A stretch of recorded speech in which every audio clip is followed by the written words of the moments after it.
सम्यक न्यूज. जय भीम. मी विजय निलंगेकर. सम्यक न्यूज लाईव्हच्या या विशेष बातमीपत्रामध्ये आपलं स्वागत करतो. पाहूयात आजच्या सम्यक घडामोडी.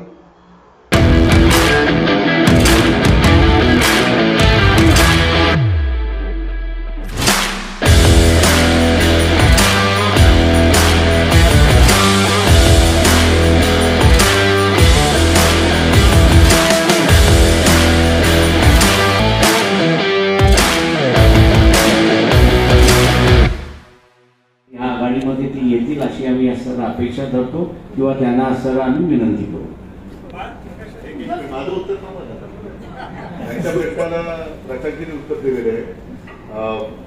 प्रकाशजी, आपण आपले आणि राष्ट्रवादी किंवा पवारसाहेबांबरोबरचे संबंध सांगितले. आमचे सुद्धा 3 वर्षापूर्वीपर्यंत तसे संबंध होते, हे जगजाहीर आहे. परंतु ज्या वेळेला आमच्याही असं लक्षात आलं की फसवणुकीचं राजकारण सुरू होत आहे, त्यावेळेला आम्ही निर्णय घेतला. तसं काँग्रेस आणि राष्ट्रवादी आणि शिवसेना हे 3 पक्ष एकत्र येतील का, एकत्र कसे येऊ शकतील, एकत्र आल्यानंतर आमच्यावरती सुद्धा फार वाईट विचित्र आरोप झाले.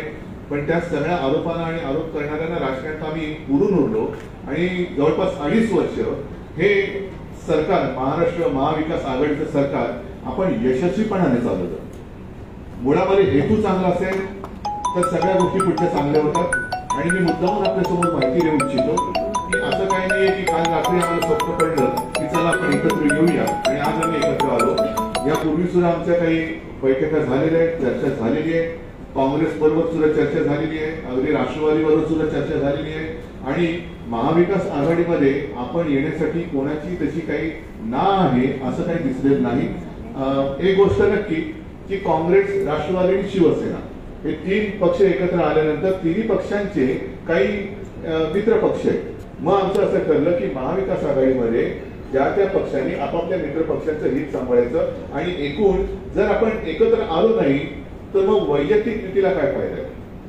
वैयक्तिक म्हणजे 2 पक्षाची युती केली आणि महाविकास आघाडीमध्ये काहीतरी 3 तिघड्या असं करून ठेवलं तर मग या भारत किंवा देश प्रथम हा जो काही सामायिक हेतू आहे त्या हेतूलाच टाळला जातो. आणि म्हणून मला असं वाटतं की प्रकाशजी, तुमची आणि आमची म्हणजे शिवसेना आणि दलित वंचित आघाडीची युती तर झालीच आहे, पण त्याचबरोबर आपण महाविकास आघाडीचे सुद्धा एक घटक पक्ष म्हणून पुढे वाटचाल करायला कोणाची काही हरकत नाही. हा प्रश्न आहे की आज शिवशक्ती भीमशक्तीची घोषणा झाली आहे. महापालिकाच्या निवडणुका आहेत, त्यानंतर लोकसभा आणि विधानसभेच्या आहेत. तर हे जागा वाटप कसं होणार आहे आणि ही युती कशी दिसणार आहे? ही युती विजयी दिसणार आहे. अजूनही निवडणुका जाहीर झालेल्या नाहीत. आम्ही तर सांगतोय पहिल्या दिवसापासून निवडणुका घ्या, हिंमत असेल तर निवडणुका घ्या. हे माझं त्याही वेळेचं आव्हान, जेव्हा आमची युती नव्हती तेव्हापासूनचं आव्हान आज सुद्धा कायम आहे. लवकरात लवकर ह्यांनी निवडणुका घ्याव्याच. मग जागा वाटप काय असेल, कसं काय असेल, तो प्रश्न आमचा आहे. तो विचार केल्याशिवाय आम्ही एकत्र आलो नाही. पण आज सुद्धा माझं तुमच्या सगळ्यांच्या माध्यमातून या गद्दारांना म्हणा आणि त्यांच्या गद्दारांच्या राजकीय बापदाऱ्यांना आव्हान आहे की हिंमत असेल तर लवकरात लवकर निवडणुका घ्या. काँग्रेस आणि राष्ट्रवादी सोबत आहे. राष्ट्रवादीविषयी प्रकाश आंबेडकरांनी बोलले, परंतु काँग्रेसची महाराष्ट्र लिडरशिप आहे. त्यांचं असं मत आहे की प्रकाश आंबेडकर यांना सोबत घेण्याबाबत आमच्याकडे कुठलाही प्रस्ताव आला नाही आणि चर्चाही नाही. तुम्ही कसं म्हणतात की तेही आमच्यासोबत आहे? दिसेल ना आज उद्या मी जे काय बोललो ते खरं आहे का, ते जे काय बोललो ते खरं आहे ते दिसेल. उद्धव सर, अजितदादांनी सांगितलं आहे की जर का शिवसेना आणि वंचित बहुजन आघाडी यांची एकत्र युती होत असेल तर या पुढचं जे काही जागा वाटप असेल ते शिवसेनेच्या म्हणजे महाविकास आघाडीमधला तिसरा पक्ष शिवसेना म्हणून त्यांच्या ज्या काही जागा असतील त्या जागा निवडून वंचित बहुजन आघाडीला द्यावे. महाविकास आघाडीमध्ये त्यांना स्थान असेल असं अजितदादांचं म्हणणं आहे. नाही, महाविकास आघाडीमध्ये स्थान असणार. शेवटी आधुनिक कोणी कोणत्या जागा लढायच्या हेच मुळामध्ये ठरवण्याची वेळ आलेली आहे, आता गरज आहे. आणि ते ठरवल्यानंतर कोणाच्या वाट्याला कोणत्या जागा, हा जागा ठरल्यानंतर मग कोणी कोणत्या मित्रपक्षाचं कसं हे करायचं. जसं आता विधान परिषदेच्या बाबतीत झालं, केली ना, आम्ही एकमेकाला मदत केली. त्याच्यामध्ये सुद्धा नागपूरला आम्ही अर्ज भरला होता पण मागे घेतला. नाशिकची जागा ही काँग्रेसला सोडली होती. काँग्रेसच्या उमेदवारांनी काय जे करू नये ते केलं. त्याच्यानंतर मग आम्ही अपक्षाला तिथल्या पाठिंबा महाविकास आघाडीच्या उमेदवार त्या शुभांगीताई पाटील सगळ्यांनी मिळून केलं. अमरावतीची जागा काँग्रेसने जिंकलेली होती ती आम्ही काँग्रेसला सोडली, पण काँग्रेसने आमचा माणूस उमेदवार म्हणून केला, आम्ही काही त्याला म्हटलं नाही. त्याच्यामुळे हे सामंजस्याचं राजकारण आता यापुढे करायचं नसेल तर मग मला असं वाटतं एकत्र येण्याचं नाटक कुठेही करू नये. उद्धव साहब इथे ठाकरे परिवार ने कभी भी जात पात की राजनीति नहीं की है. आज इस गठबंधन के दौरान आपने कहा कि आपकी प्राथमिकता राष्ट्र होगी, तो क्या ऐसे में समझा जाए कि यहाँ से पॉलिटिकल लाइन आगे गठबंधन में आप जात पात की राजनीति करेंगे या फिर सारी चीजों की? मेरे पिताजी ने सही बात कहा है कि आमचं हिंदुत्व हे राष्ट्रीयत्व आहे. ये कहीं अनेक बोलेलं है. मैं कोई नई बात नहीं करने जा रहा. अगर नई बात मैं करता तो बात अलग थी, लेकिन मैंने जो मेरे पिताजी ने कहा है वही बात मैं दोहराता हूँ और उसी राह पर हम चले हैं. और इसके आगे जाकर मैंने कहा कि पिताजी ही क्यों, मेरे जो दादाजी थे और हमारे दोनों के दादाजी, उन्होंने उस वक्त जो हमारे धर्म में पूरी कुछ मैं थोडे हिंदी माझं हा एक आता फायदा होणार है मला. गलत प्रथा थी उसका विरोध किया. तो हमेशा देश हित सबके सामने, पहले देश नहीं रहेगा तो हम क्या रहेंगे. आणि हिंदुत्व आमचा श्वास आहे. हिंदुत्व हे राष्ट्रीयत्व आहे. हिंदुत्व म्हणजे काय आहे हे सगळं प्रकाशजींनी ऐकलेलं आहे, वाचलेलं आहे आणि त्यांनी सांगितलेलं आहे की आता जी काही शिवसेना पुढे येते ते आम्हाला मान्य आहे. उद्धव जी, आज युतीची घोषणा होते आहे. यापूर्वी अनेक बैठका झाल्या. या बैठकांमध्ये खास करून मुंबई महानगरपालिकेसंदर्भात जागा वाटपाची काही प्राथमिक चर्चा झालेली आहे का? दोन्ही पक्षाकडनं काही आकडे समोर आलेले आहेत का? हे असे सगळे प्रश्न तुम्ही विचारण्यापेक्षा माझं पुन्हा एकदा या सरकारला आव्हान आहे, हिंमत असेल तर निवडणुका घ्या. मग आमच्या युतीचा जागा वाटप काय झालेला आहे, कसं झालेलं आहे, कसं काय झालेलं आहे ते कसं करण्यापेक्षा आम्ही लढून जिंकूनच टाकू ना. आपण म्हणाला की वंचित बहुजन आघाडीवर महाविकास आघाडी यावं यासाठी म्हणजे त्याची काही हरकत नाही, पण शरद पवार आणि प्रकाश आंबेडकरांचे एकूण जे संबंध पाहतात ते संबंध सुधारावे यासाठी आपण व्यक्तिशः काही नक्कीच करणार ना. म्हणून मी तर असंच म्हणेन की त्यावेळेला आम्हाला गृहीत धरून राजकारण केलं गेलं होतं 1-2-3 वर्षापूर्वी की शिवसेना काँग्रेस सोबत जाऊ शकत नाही, शिवसेना राष्ट्रवादी सोबत जाऊ शकत नाही. त्या तर वेळेला मला असं सांगण्यात आलं की बघा राष्ट्रवादी बरोबर चाललंय, पवार साहेबांचं लौकिक तुम्हाला माहिती आहे, कधी पण दगा देतील हे मी जाहीर भाषणात सांगितलेलं आहे. मी त्यांच्याकडे बघत राहिलो आणि माझ्याच लोकांनी दगा दिला. माझा प्रश्न म्हणजे एकूण ते राजकारण चाललेलं आहे की आता दुसऱ्याचं घर फोडून स्वतःचं घर सजवणारी अवलादची सत्तेवरती येऊ बघते, ती जाणून टाकण्याची गरज आहे आणि त्याच्यासाठी माझा प्रश्न प्रकाश आंबेडकर साहेबांना आहे. बाळासाहेब, आता उद्धव साहेबांनी त्यांच्या हिंदुत्वाबद्दल सांगितलं नाही. आतापर्यंत शिवसेना आणि वंचित बहुजन आघाडी किंवा प्रामुख्याने हिंदुत्वाचा मुद्दा होता. उद्धव साहेबांनी जे हिंदुत्व सांगितलं सर, त्याच्यावर तुमचं काय म्हणणं आहे? ते स्वीकार्य असेल का वंचित बहुजन आघाडीला? ते मी मागे त्या दिवशी म्हणालो होतो की प्रबोधनकारांचं जे हिंदुत्व होतं आणि त्यांनी असणारं जे चाललेलं होतं त्याच्यावरती चालण्याचा असणारा भाग शिवसेनेचा असल्यामुळे समाज सुधारण्याची गरज जी होती ती तुम्हाला असणारं काही वेळेस कडवटपणाने घ्यावी लागते आणि ती प्रबोधनकारांनी घेतली. त्याच्यामुळे ती लाईन सुरुवात राहील असं मी अगोदरच आम्ही ठरवलं असल्यामुळे ती लाईन पुढे जाईल आणि हळूहळू आपल्याला दिसण्यात येईल की कशा पद्धतीने जायचं ते. निगेटिव्ह राजकारण जे आहे हिंदुत्वाचं सध्या RSSचं आणि BJPचं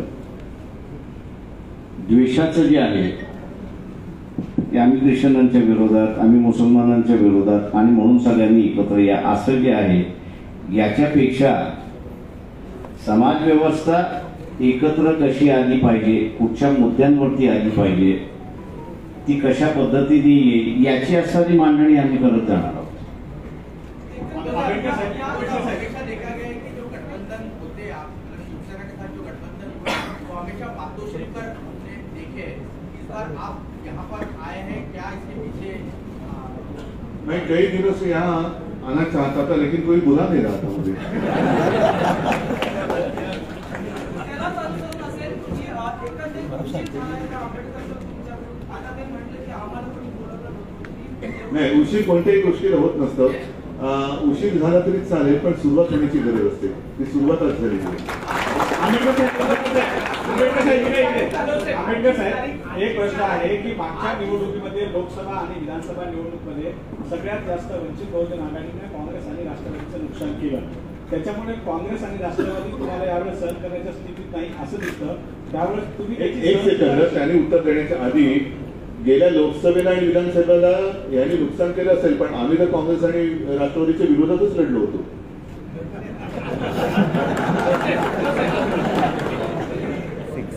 वंचित बहुजन आघाडी ही भाजपची टीम आहे असं वारंवार बोललं गेलं होतं. शिवसेनेचेच काही युती होते की त्यांनी असे आरोप केले होते.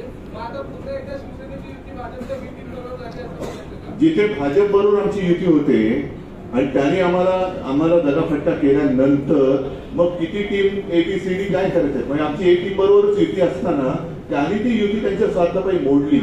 आणि अत्यंत नेमकेपणाने प्रकाशजींनी सांगितलं की आत्ताचं जे भारतीय जनता पक्षाचं नेतृत्व आहे त्यांनी त्यांच्याच पक्षातल्या नेतृत्वाची एक फळी कापून टाकलेली आहे. म्हणजे नेमकं यांना राजकारणात करायचंय काय, यांना शत्रू विरोधक नको आहे, ठीक आहे मी समजू शकतो राजकारणामध्ये विरोधक असायला पाहिजे, पण त्याचा पराभव करणं, पण यांना विक्रही नको. म्हणजे मग नेमकं सांगायचं काय. आणि म्हणूनच मला असं वाटतं की हे आता आमचं तुम्ही आम्हाला एका धर्म विमा याच्यावरती प्रश्न विचारण्यापेक्षा आज देश कसा वाचवायचा, कारण देशाची वाटचाल ही सरळ सरळ हुकुमशाहीकडे चालल्याचं दिसतंय. आता जी काही न्याय व्यवस्था म्हणून शिल्लक राहिलेली आहे त्या न्याय प्रणालीला, न्याय व्यवस्थेला सुद्धा दमदाट्या केल्या जात आहे. हे कोणत्या लोकशाहीचे द्योतक आहे. म्हणजे तिकडे यांना न्याय संस्था सुद्धा आपल्या बुडाखाली घ्यायचे, इतर संस्था यांच्या बुडाखाली पाहिजेत. मग असं सगळं असेल तर देशात लोकशाही कुठे राहील. मग जी काय आज काल असताना साक्षात्कार झालेलं आहे रिजिजूंना की काय राज्य घटना ही सर्वोच्च आहे, त्या घटनेमध्ये बसतंय का, त्या घटनेने बसतंय का.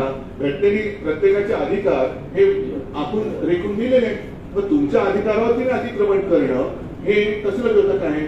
म्हणजेच काय की आम्ही तेवढेच देशाचे तारणहार, आम्ही तेवढेच घटनेचे रक्षक, हा एक सर्वदूर समज करायचा, भ्रम पसरवायचा आणि त्याच्या आडून मला पाहिजे तेच करणार हे जे काय चाललेलं आहे ना ते मोडून काढण्यासाठी आमची युती आहे.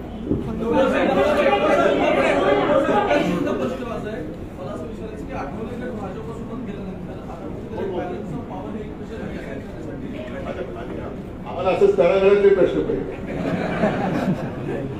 मला असं म्हणते आठवले भाजपसोबत गेल्यानंतर आता कुठेतरी एक बॅलन्स ऑफ पॉवर मेंटेन करण्यासाठी आणि वोटिंग डिव्हिजन्स एकत्र आणण्यासाठी युती असं म्हणायचं. कोणाला प्रश्न आहे. मी आपला कोणाबरोबर गेलोच नव्हतो, मी आपले एकटाच लढत होतो, त्यामुळे बॅलन्सिंग करण्याचा प्रश्नच राहिला नाही. त्यामुळे आता असताना जो आहे ही पॉलिटिकल युती, सोशल युती असं आपण असं समजलं तर अधिक चांगलं होईल.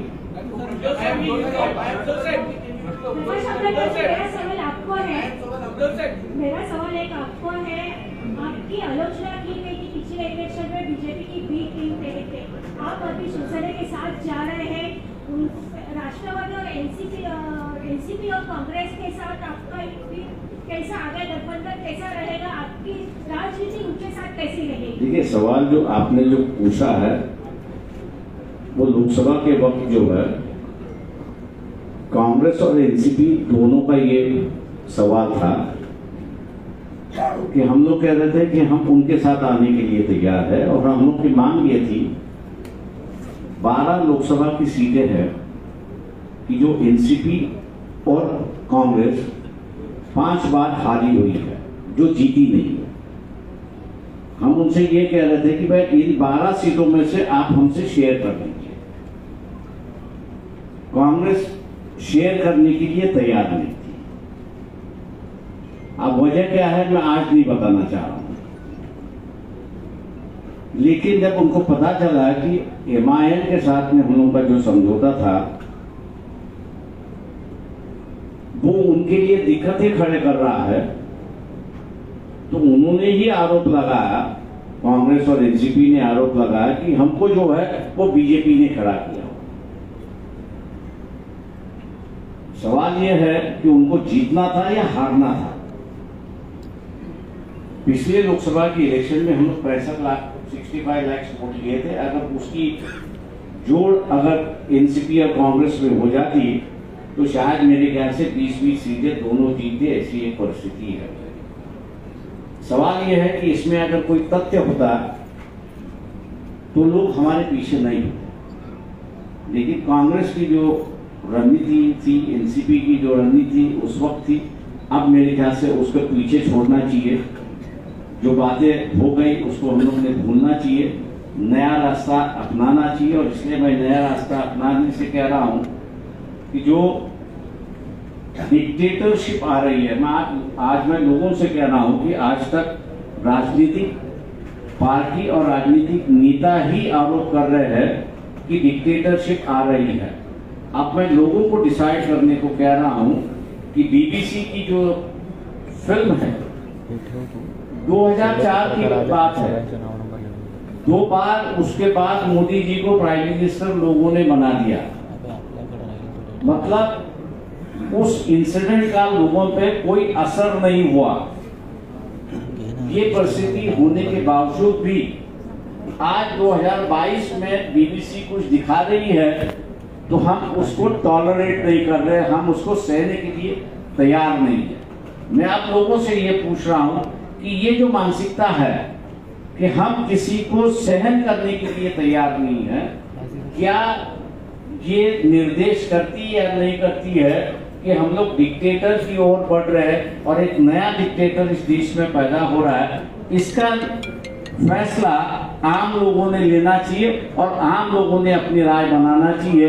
ये अब हम लोग जो लोगों से कह रहे हैं, मैं उम्मीद करता हूं कि आम जनता जो है इस पर सोचेगी और अपने विचार रखेगी। उद्धव साहब, आपसे सवाल यह है कि अभी आपने कहा कि राष्ट्र प्रथम, ये आपका एक नारा है या ये एजेंडा है। हमेशा बीजेपी भी कहते आ रही है कि राष्ट्र प्रथम, तो आपका एजेंडा उनके एजेंडा से अलग कैसे है? जैसे हमारा हिंदुत्व उनके हिंदुत्व से अलग है वैसी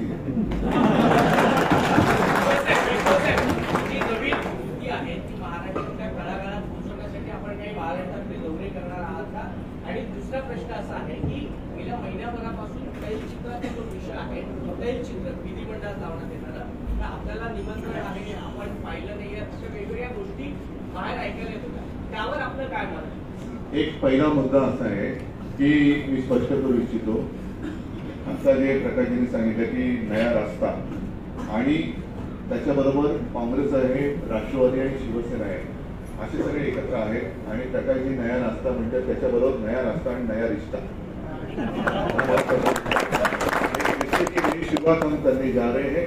आणि ज्या काही भूतकाळात चुका झाल्या असतील त्या आता दारूत टाकून आपल्याला पुढे जाणं गरजेचं आहे, कारण नाही तर खरंच आज देशासमोर नेतृत्व कोण करणार हा मोठा प्रश्न आहे। आणि तो जी काही पोकळी तयार झालेली आहे ती पोकळी देशासाठी घातक आहे आणि असं जर काय या दिशेने राजकारण चालत आलं तर फार पूर्वी जे शिवसेना प्रमुख म्हणायचे की देशात अराजक येईल, तर देशाची अराजकाकडे ही वाटचाल तर सुरू नाही झाली, हा एक प्रश्न स्वतःला विचारण्याची गरज आहे। आणि म्हणून मला असं वाटतं की ज्याप्रमाणे शिवसेना, काँग्रेस आणि राष्ट्रवादी, माझा काही त्यावेळेला संबंध नव्हता राजकीय, जेव्हा आम्ही 25-30 वर्ष एक हिंदुत्व भाजप एक म्हणजे आम्ही वटपौर्णिमा करत होतो, सगळं करत होतो, याचा अर्थ असा नाही की जन्मोजन्मी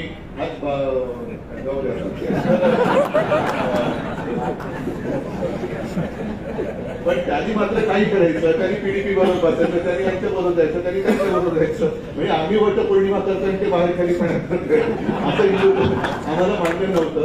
आणि खरं हिंदुत्व काय आहे की ठीक आहे ना, आज मोहन भागवत आज म्हणजे आता मी दसऱ्याच्या वेळेत बोललो, मशिदीत जाऊन आले, हिंदुत्व सोडलं तर त्यांनी भारतीय जनता पक्षाने पीडीपी बरोबर समझोता केला होता, हिंदुत्व सोडलं का त्यांनी? संघमुक्त भारत म्हणणाऱ्या नितीश कुमार बरोबर त्यांनी आता त्यावेळेचा चाललेला लालू आणि त्यांचा संसार मोडून घुसले होते, हे दुसऱ्याचा संसार मोडून त्याच्याबरोबर साठवटा करणं हे हिंदुत्व आहे का? तर ह्या सगळ्या गोष्टी आता खूप झाल्या, ते जे म्हणतील तेच खरं, हा एक जो भ्रम ते निर्माण करतात तो मोडून काढण्यासाठी आम्ही एकत्र आलेलो आहोत। आणि साहजिकच आहे, ज्यावेळेला एकत्र येऊन वाटचाल कशाला म्हणतात, ती वाट चालली पाहिजे आणि त्याच्यासाठी महाराष्ट्रभर जिथे जिथे जाण्याची गरज असेल तिकडे मी जाणार।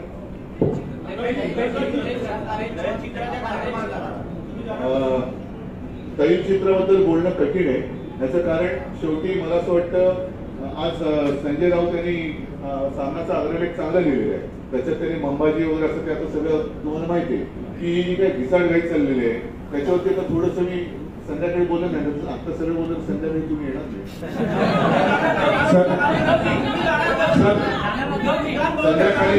संध्याकाळी मी जाणार आहे, नक्की जाणार आहे. 5 वाजता रिगलच्या पुतळ्याच्या इकडे मी नक्की जाणार आहे आणि त्याच्यानंतर 6 वाजता शेळगाव हॉलमध्ये नक्की जाणार. सर, नाशिक पदवीधर मतदारसंघामध्ये वंचित बहुजन आघाडीचे उमेदवार आहेत, तर त्यांच्याबद्दलचं काय स्पष्टीकरण? युतीचं जे आहे ती चर्चा आज जाहीर झाली अशी असणारी परिस्थिती आहे. इलेक्शन जे आहे ते अगोदर सुरुवात झालेलं आहे तेव्हा पॉलिटिकल पार्टीजनी आपापल्या असणाऱ्या भूमिका घेतलेल्या आहेत. त्या इलेक्शनमध्ये आणि आजच्या याच्यामध्ये फरक असतो त्या ठिकाणी मानतो. ते इलेक्शन तसेच चालत राहतील. रिझल्ट जे येतील ते लोकांसमोर 30 तारखेला त्या ठिकाणी दिसतील. पण याच्या पुढची जी वाटचाल मी जसं म्हणालो एक नया रास्ता म्हणून जो आहे तो आपल्याला त्या ठिकाणी दिसेल. उद्धवजी एक प्रश्न आहे की अलीकडेच पंतप्रधान मुंबईत आले होते आणि हजारो कोटी प्रकल्पांची भूमिपूजन झाली. मुंबई महापालिकेच्या प्रचाराला भाजपनं आणि शिंदे गटानं सुरुवात केली आहे. असं असताना पंतप्रधानांच्या भाषणात भ्रष्टाचार हा सगळ्यात महत्वाचा मुद्दा. मला असं वाटतं की या काही मुद्द्यावरती मी संध्याकाळी बोलणार आहे. म्हणून आता एक राज्याच्या आणि देशाच्या दृष्टीने एक महत्वाचं एक पाऊल आम्ही रोज टाकतो ते म्हणजे शिवशक्ती भीमशक्ती एकत्र येणं. त्याच्यासाठी साहजिकच आहे. याचा अर्थ आम्ही कोणी काही धर्म सोडून पुढे जाणार आहोत अशातला भाग नाही. पण देश हा आमचा धर्म आहे, माणुसकी आमचा धर्म आहे. त्यांनी जो काही धर्म स्वीकारलेला आहे, माझा धर्म जो काय आहे तो त्याच्यात एकमेकाच्या आड कुठे न येता दोन्ही धर्म आणि त्याच्या वाईट रूढी परंपरा दूर करण्याचं काम मी मागाशी सांगितलं की दोघांच्या आजोबांनी केलं. तीच वाटचाल आम्ही यापुढे करत आहोत. पाहत रहा सम्यक न्यूज लाईव्ह. बातमी पाहण्यासाठी YouTube वर सबस्क्राईब करा.